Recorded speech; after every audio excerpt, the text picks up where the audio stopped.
2012 is the year of the bracelet at Red Panda Beads. Each month, Betsy, the owner of Red Panda Beads, is designing a bracelet in the theme of that month's birthstone.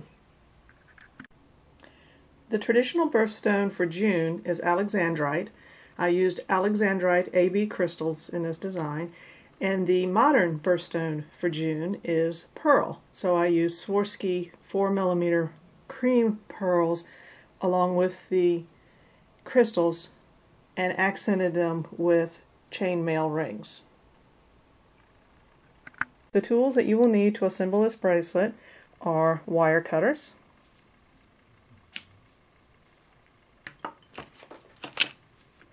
and you will need flathead pliers, and these are to bend the wire to create the loops.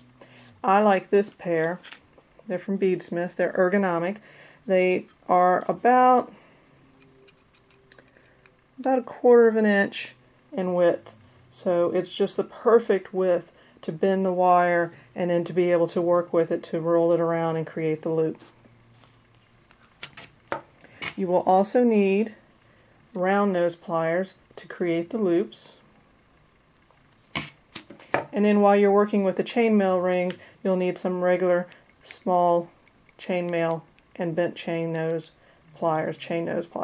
And I like to use the smaller ones because they work better in the chainmail. They're not as awkward. Now these ergonomic tools are really nice, but when you're working with chainmail, this is much more bulky and harder to maneuver than these. So these will come in really handy, and just the smaller head on it is so much easier to work with. In addition to designing and creating the videos each month, I am providing kits with all of the components necessary to create each month's design. So for the month of June, the kit includes 2 feet of 22 gauge wire, 2 packages of the artistic wire chainmail rings, 1 gram of the Duracoat Silver size 11/0 Rocals by Miyuki. Miyuki especially created these to resist tarnish and wear and fading, and I accidentally washed some in a pocket one time, and it went through the washer and the dryer, and it did not fade or tarnish or wear at all, so they did a good job.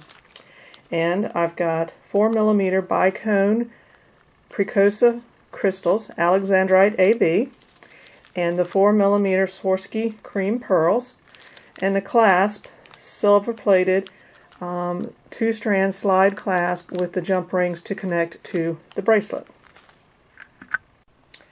To incorporate the pearls and the crystals, I had to first string them on wire and create a loop. I cut the wire into 3/4 inch lengths and then began making the individual little links.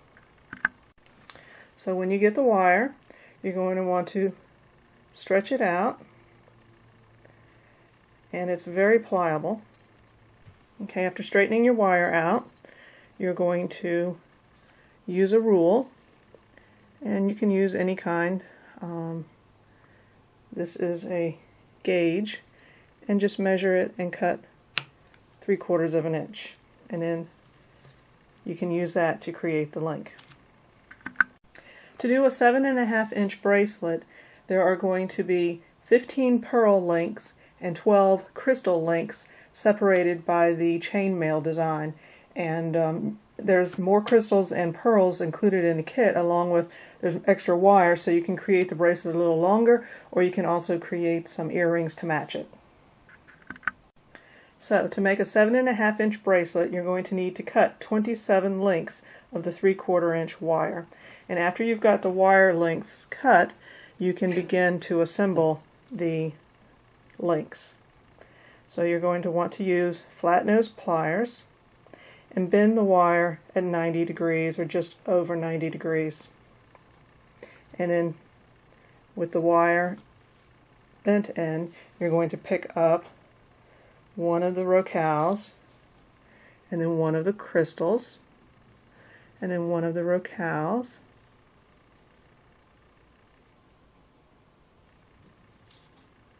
There.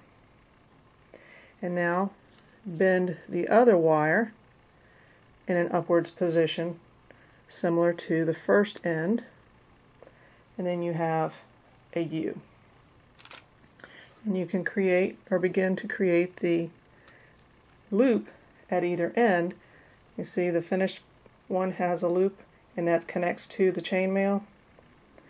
So you begin your loop. I like to begin with, let me see if I can get closer here. I like to begin with the larger section of the round nose pliers. And you begin to turn just a little. And then as I begin to get tighter on the loop, I go further towards the end of the pliers until I have just the tiniest tip of the pliers that I'm using to create the loop. And there is the loop. So you're going to do the same thing on the other end. And take care that the beads and crystals don't slip off while you're working with the wire. And again, I'm going to start with the wider section of the ends here, and then make sure that bead stays down as I twist it. And then I get to the smaller end, the tips of the pliers, and twist it. And there's the second loop. So now I have another segment. And you're going to make 12 of these. Okay, after you get your 12 crystal lengths done, then you need to do 15 for the pearls. And you start and do the 90-degree angle, and then pick up your rocale, and then add a pearl. And I chose 22 gauge wire because the holes in the pearls wouldn't go with any larger gauge. So, alright, after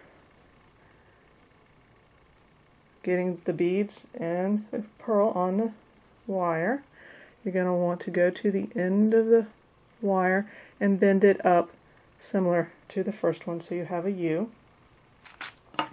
And then just like we did with the first one, begin the loop, and I begin with a wider section of the round nose tip, and then as I get the loop wrapped around, I move to the tighter end so that I have a nice tight. And you see that's not quite done. Well, you can put the pliers back in and keep twisting until you get a nice tight loop. And I'm going to do the same thing on this end.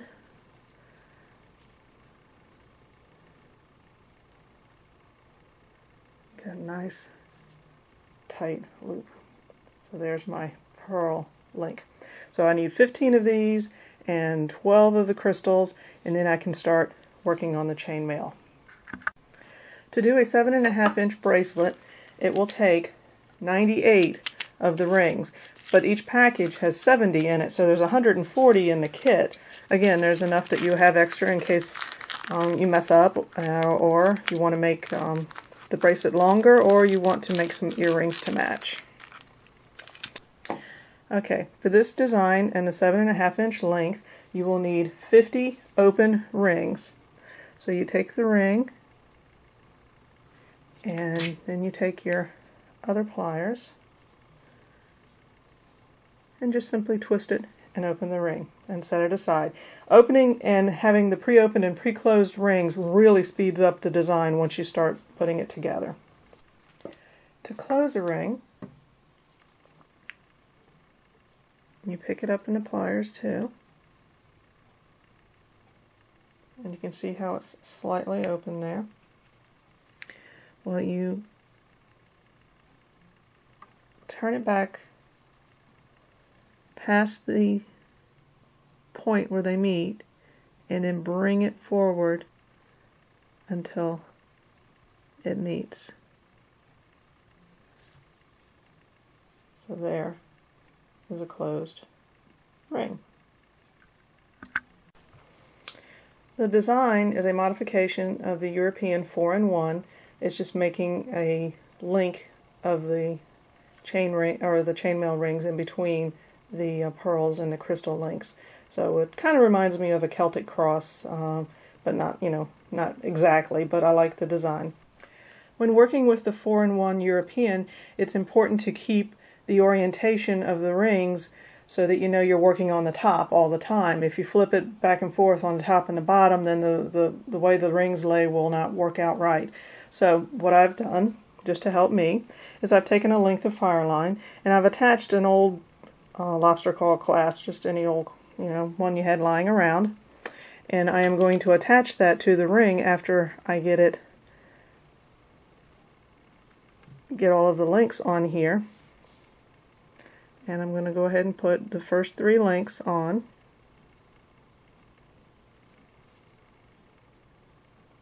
And then after I have the links on, I'm going to grasp one side with the pliers. Then I'm going to take the other pliers and close the ring.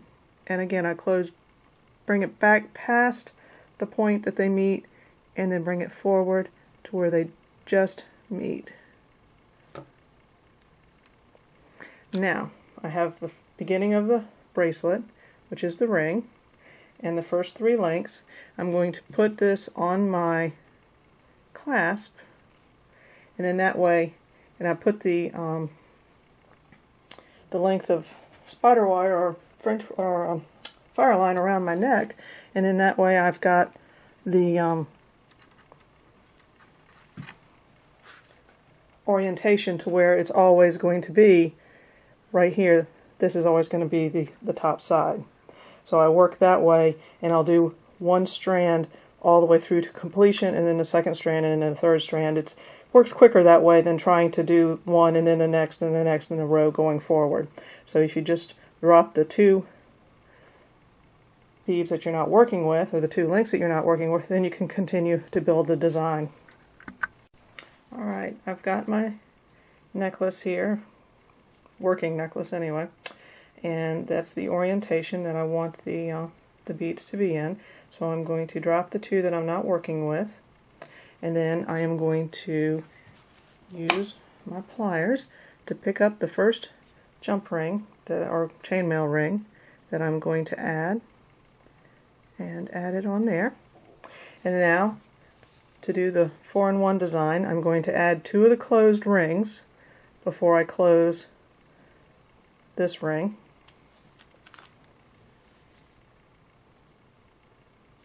And again, I like to use the bent nose pliers because it allows you to get in some tighter areas that you wouldn't normally be able to get in if you just had a regular flat nose. Alright, bend it back just a little bit more, and then forward, and then I have my ring, 3 closed rings now. The one I just closed and the 2 closed ones I put on here to begin with. So now we're going to make Mickey Mouse ears, and that's holding the 2 closed rings as they oppose each other, similar to Mickey Mouse ears.